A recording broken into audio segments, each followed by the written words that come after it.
이번 영상은 반지하 누수 해결에 대한 영상입니다. 그래서 일단 반지하라고 하면은 보통 이제 반지하 빌라죠. 근데 이제 뭐 반지하 다가구도 있고, 그쵸? 그래서 그런 거를 이제 다 통틀어서 반지하라고 하는데, 거기에 대해서 제가 실제로 누수를 경험을 하고, 그다음에 이제 곰팡이나, 그죠?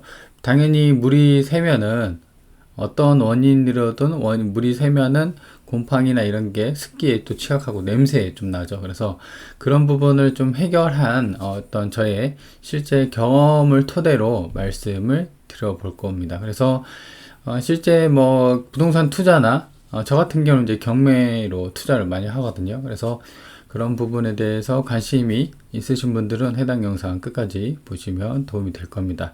의외로 간단해요. 의외로. 사실 뭐 아무리 그 반지하가 물이 새고 하더라도 의외로 간단히 해결이 된다. 라는 게 어떤 그 핵심일 텐데 좀씩 풀어서 얘기를 해보도록 할게요.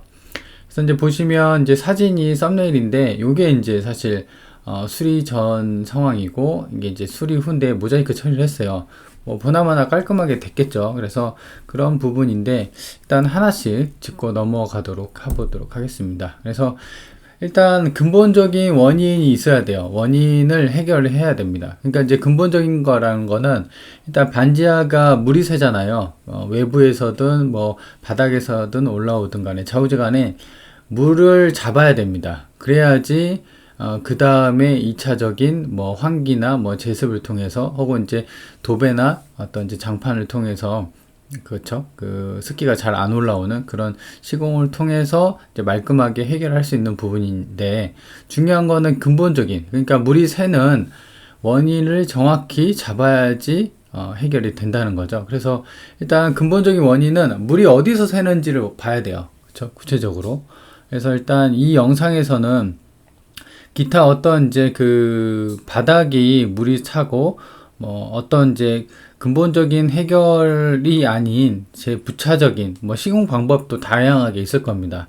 바닥에 뭐 폼을 깐다던가 아니면 그 물이 새는 바닥에 폼을 깐다던가 아니면은 뭐 타일을 깐다던가 그리고 이제 벽에는 뭐 합판을 단다거나 벽지에는 뭐 그런 식으로 이제 부차적인 게 있는데 그거는 이제 논외로 하고 왜냐면 원천적인 근본적인 원인이 해결돼야지 그런 것도 효과가 있게 마련이거든요. 그래서 이 영상에서는 이제 근본적인 원인에 대해서 좀 말씀을 드릴게요. 그래서 이제 보통 저 같은 경우는 이제 반지하를 좀 많이 조금 사서 팔아보면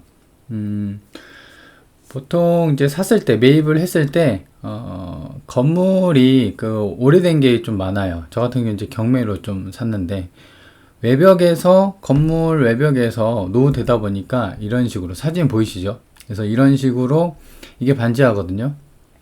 그래서 요것도 이제 팔아서 한 7천 정도 남겼어요. 그래서 요거 같은 경우도 보면은 이제 그 반지하 빌라 이 들어가는 이 틈 있죠? 이 외벽 틈에 지금은 이제 어느 정도 메꿔진 상태인데 이 틈으로 물이 들어가서 그 이제 집 안 내부를 보면은 벽 타고 이제 물이 내려오는 거죠. 그래서 이런 식으로 외벽 쪽에 좀 많이 들어옵니다. 그래서 요거를 돼 있는지를 확인을 해야 돼요.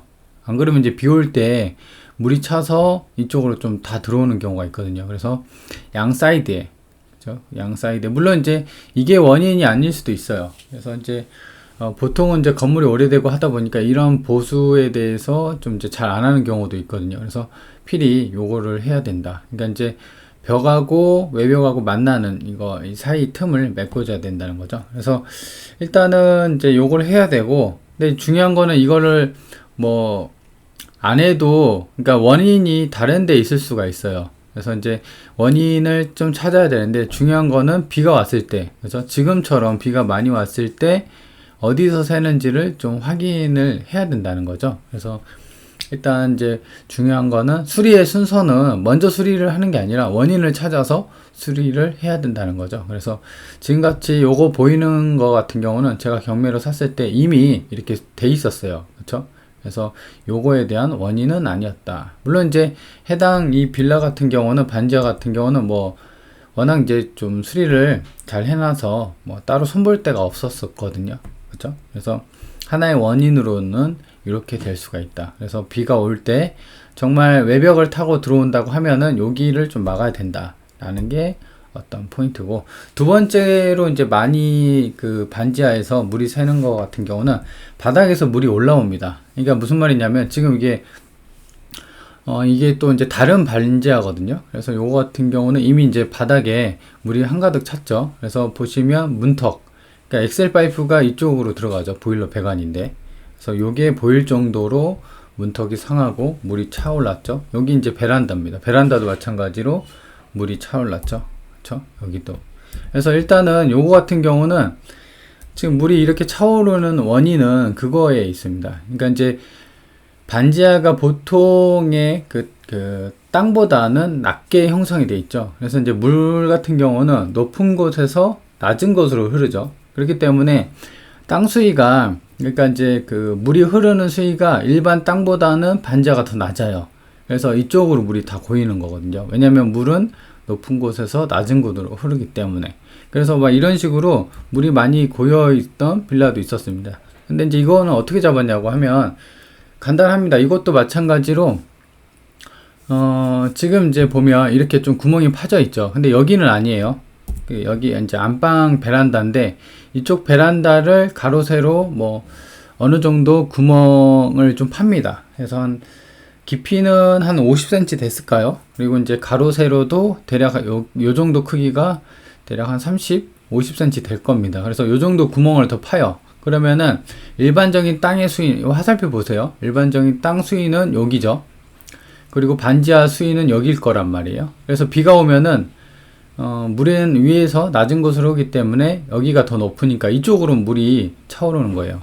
그래서 이제 이런 물 같은 경우는 아까 제가 말씀드린 이런 외벽, 그죠? 이런 쪽 외벽을 타고 들어올 수도 있고, 아니면은 그냥 뭐 비 올 때 일반 흙에 의해서 뭐 이런 식으로 바닥으로, 그러니까 이제 요 벽을 통해서 오는 게 아니라 외부 흙이 있잖아요. 바닥 그쪽으로 이제 타고 내려와서 이쪽으로 또 흘러 들어올 수가 있거든요. 그쵸? 그래서 그런 경우 같은 경우는 수위를 더 낮춰야 되겠죠. 지금 이제 일반 땅 수위, 그다음 반지하 수위, 이거보다 더 낮게 요 정도 베란다를 50cm 정도 깊이를 파면은 이게 이제 집수정이거든요. 집수정이 말 그대로 물을 모으는 장소입니다. 그래서 요거 같은 경우는 집수정을 파면은 그 집수정이 이 반지하 방바닥보다도 더 수위가 낮기 때문에 물이 다 이쪽으로 고이는 거죠. 그렇죠? 그러면은 아까처럼 이런 식으로 물이 고이는 거는 없을 거예요. 어느 정도 100%라고는 하진 못하겠지만 한 80-90%는 잡힙니다. 이렇게 고이진 않아요. 이렇게 이런 물들이 이쪽으로 다 고입니다. 그러면은 어느 정도 이제 모였잖아요. 그러면 그 물을 이쪽 호수 있죠. 이 호수를 통해서 퍼올리는 겁니다. 당연히 이쪽에는 수중 모터랑 어느 정도 물이 차면 펌프가 작동되게끔 뭐 레벨 센서가 있겠죠. 물수위 센서. 그래서 그런 게 있고, 이런 거 같은 경우는 집수정 설치라고 해서 구글링이나 네이버 검색을 하면은 많은 업체가 나옵니다. 그래서 거기 업체에다 문의를 해서 견적이나 어떤 범위 AS까지 좀 알아보시고 설치를 하면 되는데 대략 한 100만원 정도 내외 정도 하더라고요. 그쵸? 그래서 크게 뭐 우려할 사항은 아니죠. 이것도 어떻게 물이 많이 샜네 이렇게 걱정할 수가 있는데 사실상 쉽게 집수정 설치로만 잡을 수가 있다. 물론 이제 너무 많이 물이 고이고 그럴 경우 같은 경우는 집수정이 한 개가 아니라 몇 개 잘 고이는 부분 있죠. 그걸 뭐 추가 설치도 할 수도 있는데, 그런 거는 어차피 그 집수정 설치하시는 분들이 요것만 이제 하시기 때문에 잘 압니다. 그래서 그분들 의견을 잘 듣고 그대로 하시면 될 것 같아요. 물론 이제 한 군데만 알아보는 게 아니라 몇 군데 알아봐야겠죠. 왜냐하면 하자 기간이나 뭐 보수 기간도 있으니까, 그쵸? 무료 그렇게 하자 해주는. 그래서 그런 정도로 하면은 웬만하면은 아까 제가 말씀드렸죠. 그러니까 이제 두 가지죠. 건물 외벽 쪽에 보시면 건물 외벽 쪽에 이런 식으로 좀 마감 처리하는 거. 그 다음에 이런 식으로 이제 바닥에서 올라오는 거 집수정으로 잡는 거. 이렇게 하면은 어느 정도는 100%라고는 할 수 없어요. 왜냐하면 반지하 자체가 바닥에 묻혀 있고, 그래서 이제 항상 습해요. 습할 수밖에 없거든요. 근데 이제 물이 어느 정도 잡히면 80% 정도, 대략 한 8, 90%는 잡힐 거예요. 그래도 반지하 특성상 약간 습하기 때문에 그런 부분은 어느 정도 인정을 하고, 그죠? 환기를 해줘야 되고, 그죠? 그리고 방이 좀 크고 거실이나 이런 게 좀 크다면은 그 리터 수가 좀 큰 거 있죠. 50리터 뭐 이런 정도 되는 거를 제습기를 거실 쪽에나 이렇게 비치를 해서 자동으로 몇 시간마다 한 번씩 이렇게 퍼낼 수 있는, 그러니까 제습기가 돌아가고 그 배수가 이제 자연스럽게 되는 그런 것도 찾아보면은 네이버나 뭐 이런 거 보면은 좋은 거 많거든요. 자동으로 그 업소용 그런 거 있잖아요. 대용량 그냥 한 5, 60이면 될 거예요. 그래서 그런 걸 설치해주면 어느 정도 좀 그 습한 게 좀 잡혀요.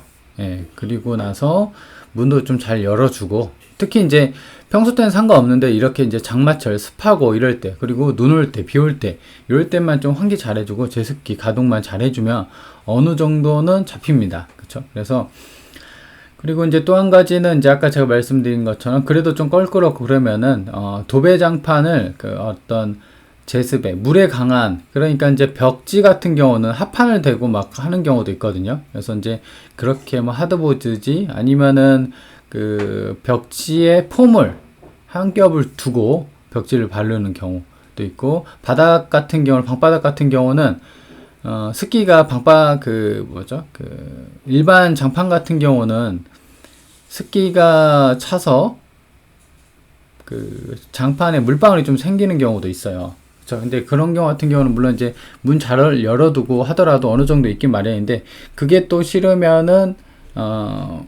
아예 방바닥을 타일 시공을 할 수도 있고, 그죠? 근데 타일 시공은 좀 그 견적이 셀 겁니다. 아니면 그 바닥을 습기랑 좀 차단할 수 있게끔 마찬가지로 폼을 깔고 그 위에 그 장판을 시공하는 뭐 그런 시공도 있습니다. 그렇죠? 그렇게 된다고 하면 거의 한 95% 이상은 좀 잡아서 반지하가 좀 뽀송뽀송하게 할 수가 있을 거예요. 근데 이제 가장 중요한 거는 이제 원천적인, 아까 제가 말씀드린 거 있죠. 물이 고이거나, 그러니까 외부에서 물이 들어오는 거를 최대한 이렇게 좀 퍼내고 근본적인 해결을 해야 어느 정도 아까 제가 말씀드린 것처럼 10%, 20% 정도는 기타 부차적인 시공으로 잡을 수 있다라고 정리가 됩니다.